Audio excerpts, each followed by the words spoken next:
There were many stories after that.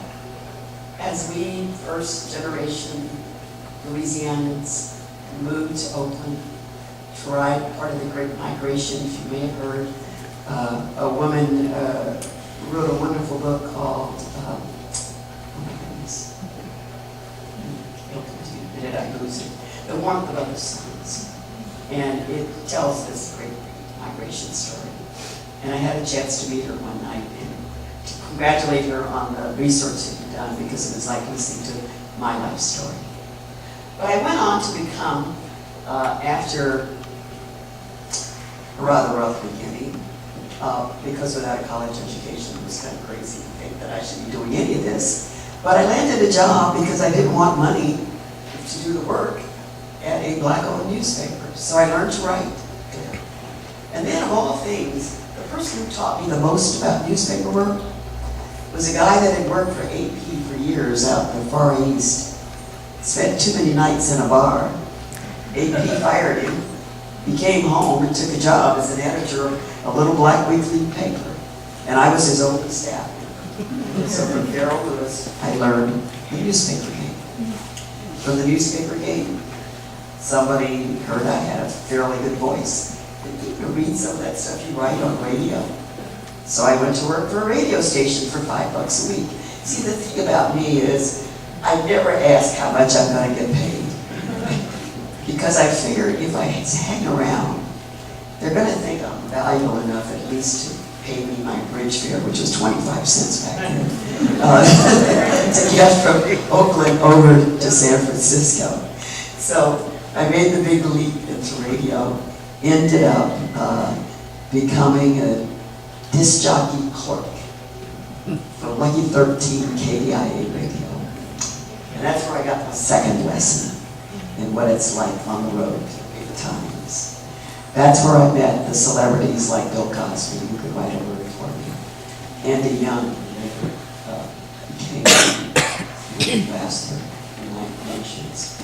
All of these people who I made friends with in those days are my friends today. At least enough so they're willing to write nice things about me for this book. So I got that opportunity. And at the same time, I hooked up with this wonderful guy. He's a marvelous photographer.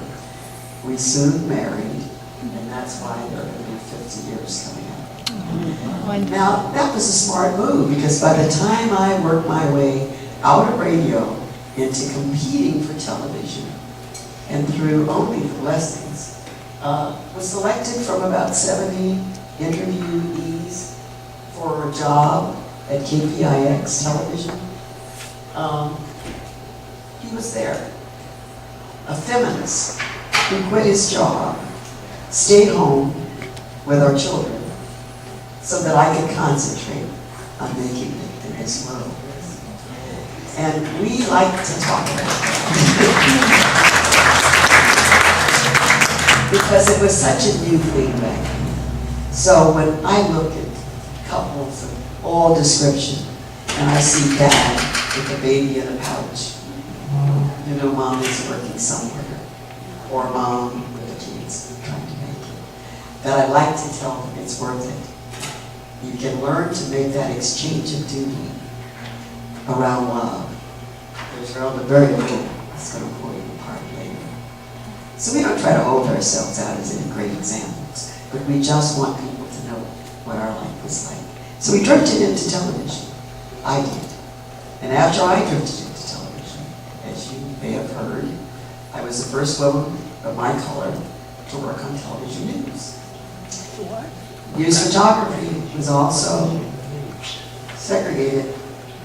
3 members had to sign for you before you could get in the union, and no 3 guys wanted to be ostracized, so nobody wanted to sign the bill, except they had to work with me every day. Only needed to, because Bill had a very good friend, and he soon became the first black television news cameraman in the state of California. Wow.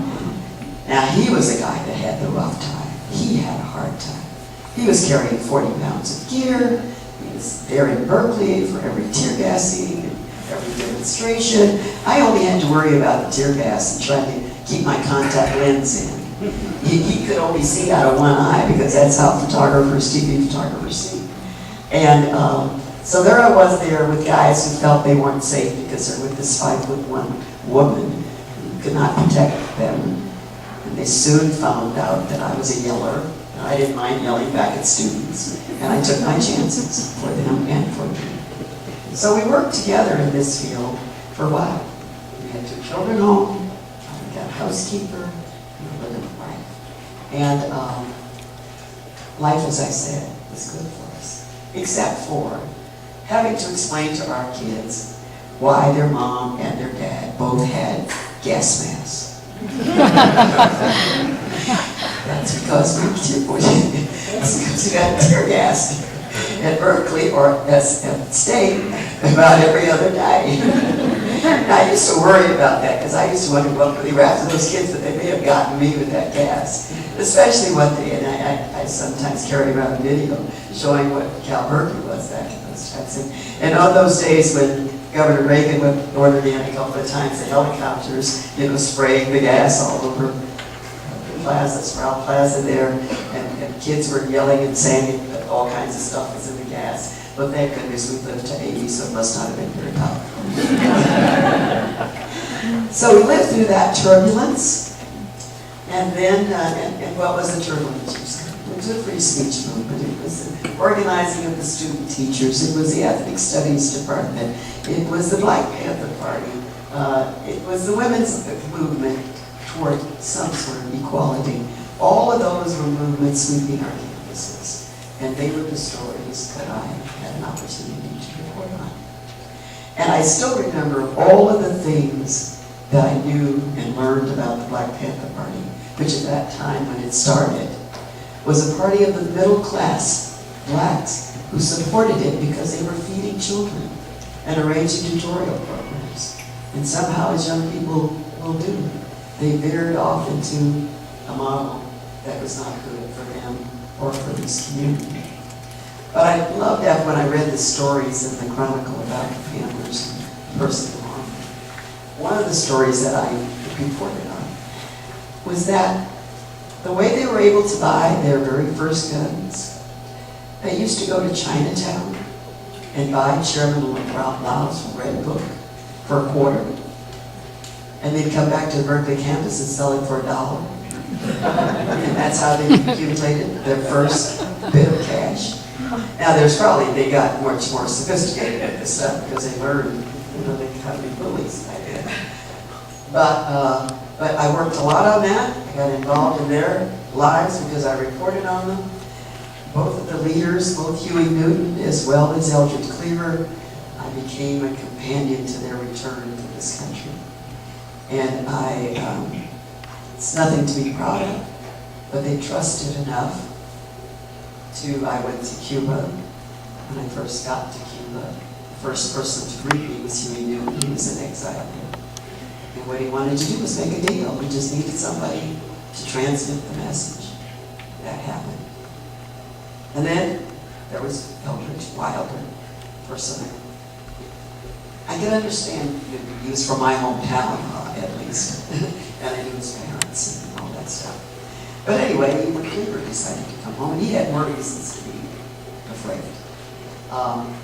He asked, and they arranged for him coming from the airport, going to my television station to do a recorded interview before they took him off the table. Now my co-workers wonder how the heck did she pull that on? But we did, we got it recorded. And then came my next lesson, and one of my friends in this book, I write about it. I didn't know how it was going to end. But I learned, and I think I obviously thrived off of being on the edge. We got it recorded, and my station refused to run it because we didn't have the other side. Well, the J or Hoover FBI Bureau at that time was not going to give another side to this particular story, nor for the police department. But anyway, another young man with his job on the line, along with me, named Ron Majors, went to the top people, talked them into putting it on the air, and said he learned a lesson for life. that you had to stand up for something, or you never would be able to be anything.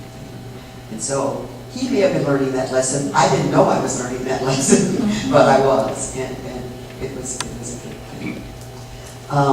Life went on in ways, again, as I said, that I couldn't imagine, because getting assigned in those days, in the very late 60s into the 70s, were some of the hottest stories of your lifetimes, I'm sure. We went through so much. Not only the demonstrations every day, and the troublemakers who went out of their way to make sure that none of us slept well at night. From the kidnapping of Patty Hearst and the Symbionese Liberation Army to the threatened kidnapping of our daughter, which we never knew. His good pal, Roteo Guilford, died in that after the El Cerrito Police Department told us that the motorcycle gang had thought that it would be making a statement. Now, my name was Davis and her name was Davis, Angela Davis, who was then very prominent in the Patty Hearst kidnap story. So they thought we were both black and my name was Davis, so they may as well take my kid. Well, it didn't happen. Oh, wow. Because Roteo's idea was a great one. He said, Joe Alioto's grandchildren are at this particular school. Mira Mosconi's children are at that school, their daughters. So you put your daughter in that school. You won't have to do anything. We're already providing the police protection to them. Just make sure that she takes the right control. And that became a problem, but we solved it. She reported to the lobby of my television station every day. So we worked it out. So we went through that.